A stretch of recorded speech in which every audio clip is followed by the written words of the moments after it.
everyone, my name is Allison Soares, and this is the video session for my micro-teaching project for English 607 at Liberty University.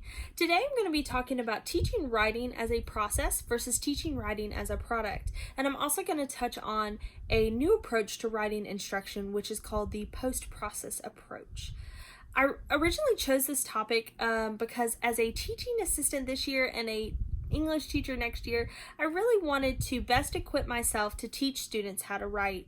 I find that a lot of my students are either ill-equipped to write on their grade level or are unmotivated to write, in which case does not set them up the best for their future. Whether they go to technical school, to college, or straight into the workforce, I want to best equip my students. So I use this project kind of as a way of researching something that I'm kind of passionate about. I found that there are 3 approaches to writing, and before I kind of jump into the pros and cons and which may be better, I wanted to define them real quick. So to start off, the product approach to writing is the oldest and the most kind of what we say traditional form of teaching writing.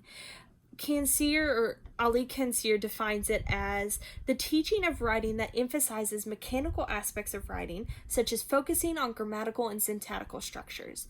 Ultimately, what that means in layman's terms is that the product approach to writing focuses on not just the content of a writing piece, but the grammar and the structure of said piece. So a lot of the times what we see in the writing English classroom is that this approach is taught through basically theorems on how to write or kind of plug and play equations. So a lot of us have typically seen, especially in lower level English, the standard 5-paragraph essay, introduction, 3 body paragraphs, conclusion, thesis statement, whole 9 yards is kind of spelled out for students so that they can just plug in the information and go. The process approach to writing, however, is very different in that it doesn't focus necessarily on grammar and structure, but it focuses on the creation of the content itself, or the creation of the idea behind the writing piece. So we see this a lot in school on basically a long-term process. We tend to use these as projects or test grades in the classroom. Students have to brainstorm, draft, revise, edit, peer review, and then finally publish their work or their writing piece. This is definitely focused on teaching students the process of generating an idea and then crafting it over multiple reviews of the content and creating an effective writing piece that way. Sometimes, before I go on to the post process, I do want to say that when I talk about what's most often seen, I know that's not true for every essay, for every English classroom, for every author out there. This is just what we most commonly see with each approach, and it's kind of the easiest to grasp. So that's kind of where I'm coming from, and I'll talk more about that when I discuss where we kind of see these types of writing.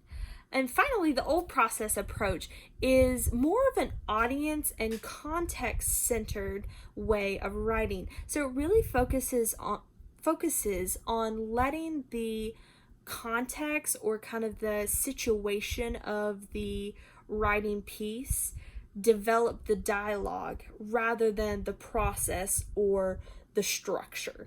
So it focuses more on who is the author's audience, what is their political, socioeconomic, social situation, what is it that the author is trying to convey? Is it support for a cause? Is it arguing against maybe a political party or for a political party? I say political because we tend to see this in a lot of speeches. It's definitely geared towards a specific audience, and the context or the content really shapes the dialogue of the writing piece. And so those are the 3. There's definitely pros and cons with every approach. These 3 included. There's pros and cons in really almost anything you meet in education these days, it seems like. But we see that not one approach seems to fit for every style of writing. That is, when you determine what approach is best, we really need to look at what is it that you're trying to teach, and then maybe look at what approach may fit best. For example, if you're teaching a creative writing class, a lot of kind of the development of fiction literature is the process, really choosing an idea that is not based in reality most of the time, and over drafts and drafts and drafts creating this effective piece of writing. And so a product approach is not something that you would want to use, because when it comes to fiction, you really don't want to have as much limitation on your writing. You don't want to stick to that basic 5-paragraph essay. Likewise, if you are someone who is writing for a research journal, maybe doing research yourself, a lot of the time you don't want your writing to be very fluffy, so to speak. You want it to be more just educational, grammatically sound, structurally based, so that you can get your point across in a very clear-cut manner.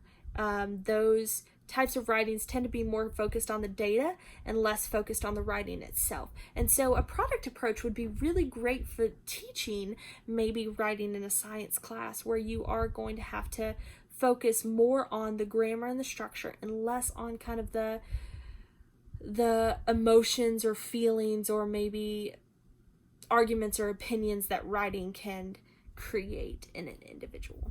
And so finally, the process approach, or the post-process approach, I should say, it kind of has its own cons as well. Sometimes this is something that an approach that really is geared toward whatever your content is, and sometimes that letting the content create the dialogue or the writing of a said writing piece can create biases. And so it really depends on what you're trying to teach your students, what type of writing you're trying to teach your students, to determine what is the best approach. But when it comes to an English classroom, that's not always the easy way out. We teach many different types of writing throughout the year, and so we want to best convey, or I guess teach our students the best form of writing for them, because sometimes it's not going to be as easy as what are you trying to teach, but also what are the students missing. You know, I have students who are struggling with grammar in their essays, but are able to write and create ideas that are out of this world, versus a student who may struggle a lot with the creative process of writing, but grammar they have down pat, more of a mathematical mind when it comes to that. And so definitely thinking about, what am I teaching? Where are my students at in the writing process? Really makes it hard for an educator, for an English teacher, to decide what approach is best. And so that got me thinking about, well, what if we mixed a lot of these approaches? That's something that I found a lot of research on as I was writing this. In fact, or speaking this, that Callan, in his article, A Practice-Oriented Definition of Post-Process Second Language Writing Theory, he talked a lot about how no single one process is best for every student, for every classroom, for every school, or for every essay. It's no one process is going to be successful for every single writer out there. And so as a teacher, we're constantly faced with having to mesh ideas. And so that is something that I've found is a multi-level approach to teaching writing is going to be the best. And while that seems great on paper, it is kind of hard to implement occasionally, but it's going to be taking characteristics from all three of those approaches and mixing it into how best suits your students in that classroom for that year. Graham and Perrin found in their meta-analysis on teaching writing and writing instruction that there, quote, that there are a variety of instructional procedures that improve the quality of the writing of adolescent students. And so that's where we are. As educators, it is our job to mash together ideas, to take in new information that's coming in from researchers and from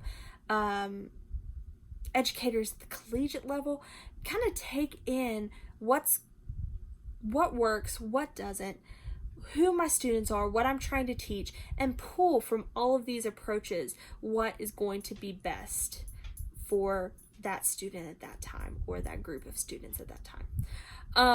Quickly, I wanted to talk about one of the writing activity, or one of the learning activities I thought about for this kind of topic. This is definitely something that I would want to share with my students at the beginning of the year, just so that they're aware that there are many approaches to writing and that their writing is not going to be perfect.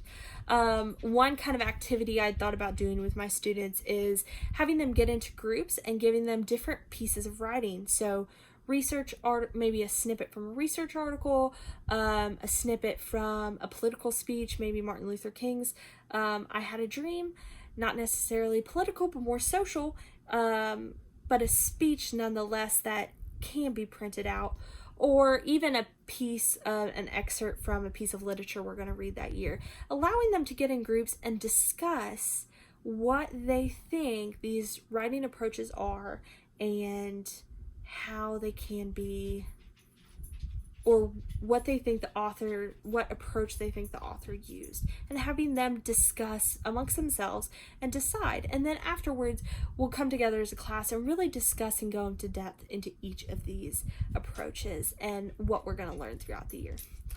And so that's my micro teaching project on teaching or writing instruction as a whole.